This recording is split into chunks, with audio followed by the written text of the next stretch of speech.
নিম গাছটা তো আগেই দেখিয়েছি আপনাদের, একটা বস্তার মধ্যে নিম গাছটা আছে। আগে অন্য একটা বস্তা ছিল, সেই বস্তাটা নষ্ট হয়ে গেছে, আর একটা বস্তায় চেঞ্জ করে দিয়েছি।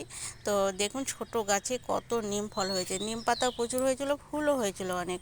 এবার দেখায় ফল, দেখুন কত ফল।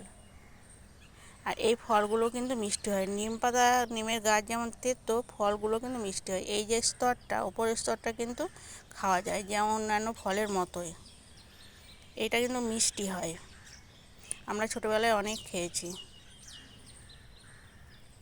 এমন নয় যে টক টক মিষ্টি কিংবা তেতো হবে তা নয়, একদম মিষ্টি হবে এই এই অংশটা, স্তরটা। এই যে খুব বেশি হয় না, আটিটাই বড়, বীজটাই অনেকটাই বড়, অল্প থাকে তবুও মিষ্টি, খেতে ভালো লাগে। আর একটা দেখায়, এই যে,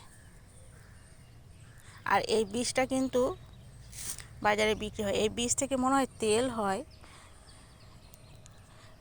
এই বীজটা শুকিয়ে ভালো করে ধুয়ে শুকিয়ে এর থেকে বীজ তেল তৈরি হয়।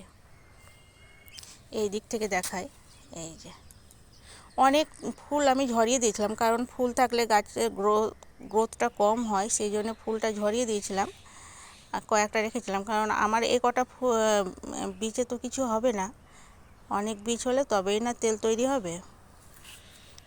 তো কয়েকটা বীজ ফুল রেখেছিলাম, তার থেকে এই ফলগুলো হয়েছে। এই ছিল আজকের ভিডিও। আর এই তার সাথে দেখিয়ে দিই, এই যে আম গাছটা বলছিলাম না মোটতে মোটতে বেঁচে আছে, সে আম গাছটা অবশেষে মরেই গেল, অনেক বড় হয়েছিল।